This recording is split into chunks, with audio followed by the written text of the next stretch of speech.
Hi friends, അസ്സാം വലൈക്കും. എല്ലാവർക്കും മിന്നൂസ് വേളിലേക്ക് സ്വാഗതം. ഇപ്പോൾ റംലാൻ മാസമാണ്. നോമ്പ് തുറക്കുന്നതിന് വേണ്ടിയിട്ട് ഒരു സ്പെഷ്യൽ ഫ്രൂട്ട് സലാഡ് ഉണ്ടാക്കുന്ന റെസിപ്പി ആയിട്ടാണ് ഞാൻ വന്നേക്കുന്നത്. ഫ്രൂട്ട്സ് എല്ലാം ഞാൻ തൊലിയൊക്കെ മാറ്റി ഇവിടെ റെഡിയാക്കി വെച്ചിട്ടുണ്ട്. അതിനായിട്ട് എടുത്തിട്ടുള്ളത് ഒരു ഏത്തപ്പഴം, ഒരു ആപ്പിള്, 2 പീസ് പൈനാപ്പിൾ, തണ്ണിമത്തൻ്റെ ഒരു പീസ്, കുറച്ച് മുന്തിരിങ്ങ, 2 നാണിപ്പൂവൻ. അപ്പോൾ എൻ്റെ കയ്യിൽ ഇത്രയും ഫ്രൂട്ട്സാണ് ഉണ്ടായിട്ടുണ്ടായിരുന്നത്. നിങ്ങളുടെ കയ്യിലുള്ള ഏത് ഫ്രൂട്ട്സും ഇതിനോട് ചേർക്കാം. അപ്പോൾ ഇതെല്ലാം കൂടി ഒന്ന് കട്ട് ചെയ്തെടുത്തിട്ടുണ്ട്. ഇനി കട്ട് ചെയ്ത ഫ്രൂട്ട്സ് എല്ലാം കൂടി ഞാൻ ഒരു ബൗളിലേക്ക് മാറ്റിയിട്ട് മധുരത്തിന് ആവശ്യമായിട്ടുള്ള പഞ്ചസാര ആഡ് ചെയ്ത് നന്നായിട്ട് ഒന്ന് മിക്സ് ചെയ്തെടുക്കുന്നുണ്ട്. നമുക്കിത് കുറച്ച് നേരത്തേക്ക് തണുപ്പിക്കാനായിട്ട് ഫ്രിഡ്ജിലേക്ക് വെക്കാം. നിങ്ങളുടെ പക്കലുള്ള ഡ്രൈ ഫ്രൂട്ട്സ് ഏതെങ്കിലും ഉണ്ടെങ്കിൽ അതും കൂടി ചേർത്ത് കൊടുക്കാം. അതിനുശേഷം 1/2 കപ്പ് വിപ്പിംഗ് ക്രീം ഒരു ബൗളിലേക്ക് ഒഴിച്ചിട്ട് ലോ സ്പീഡിൽ ഒന്ന് വീറ്റ് ചെയ്തെടുക്കാം.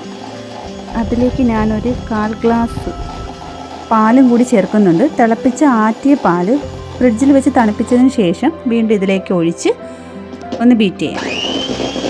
പാലൊഴിക്കുന്ന സമയത്ത് 1 ടീസ്പൂൺ വാനില എസൻസ് കൂടി ചേർത്ത് വേണം വിപ്പ് ചെയ്യാനായിട്ട്.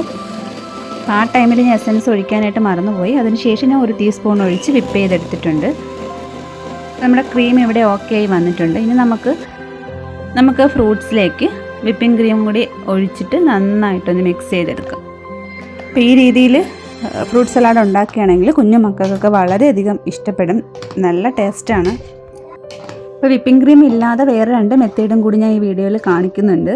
അപ്പോൾ വിപ്പിംഗ് ക്രീം ഇല്ലാത്തവർക്ക് ആ രീതിയിൽ ഉണ്ടാക്കാവുന്നതാണ്. നമുക്കിതിനൊരു ബൗളിൽ ഒഴിച്ച് സെർവ് ചെയ്യാം.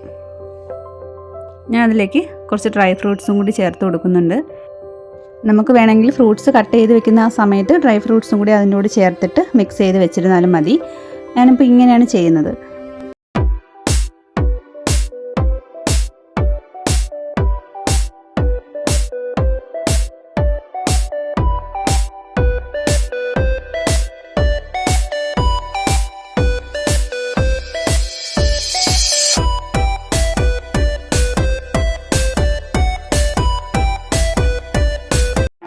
ഈ രീതിയിൽ ഉണ്ടാക്കി കഴിച്ചിട്ടില്ലാത്തവരുണ്ടെങ്കിൽ തീർച്ചയായിട്ടും ഉണ്ടാക്കി നോക്കുക. ഇനി അടുത്ത മെത്തേഡ് നോക്കാം. ഇനി അടുത്തത് കട്ട് ചെയ്ത് വെച്ചേക്കുന്ന ഫ്രൂട്ട്സിൽ 1 ടീസ്പൂൺ തേൻ ഒഴിച്ചു കൊടുക്കുന്നുണ്ട്. അതിനുശേഷം മിൽക്ക് മെയ്ഡാണ് ആഡ് ചെയ്യുന്നത്. ഇപ്പോൾ പഞ്ചസാര ചേർക്കേണ്ട ആവശ്യമില്ല. അതിന് പകരം നമുക്ക് ഏകദേശം ഒരു ടേബിൾ സ്പൂണോളം മിൽക്ക് മെയ്ഡ് ഞാൻ ഇതിലേക്ക് ഒഴിച്ചു കൊടുക്കുന്നുണ്ട്. എന്നിട്ട് നന്നായിട്ടൊന്ന് മിക്സ് ചെയ്ത് വെക്കാം. എന്നിട്ട് നമുക്കതിനെ ഒരു അരമണിക്കൂർ ഫ്രിഡ്ജിൽ വെച്ച് തണുപ്പിച്ച ശേഷം ഒരു ബൗളിലേക്ക് ഇതേപോലെ ഡ്രൈ ഫ്രൂട്ട്സൊക്കെ ചേർത്തിട്ട് നമുക്കതിലേക്ക് ഒഴിച്ച് കഴിക്കാവുന്നതാണ്. ഐസ്ക്രീമൊക്കെ ഉണ്ടെങ്കിൽ നമുക്ക് ബേക്കറിയിൽ നിന്ന് കിട്ടുന്ന രീതിയിൽ ഇതിൻ്റെ മുകളിൽ വെച്ചിട്ട് കഴിക്കാം. നമുക്ക് അടുത്തൊരു മെത്തേഡ് നോക്കാം.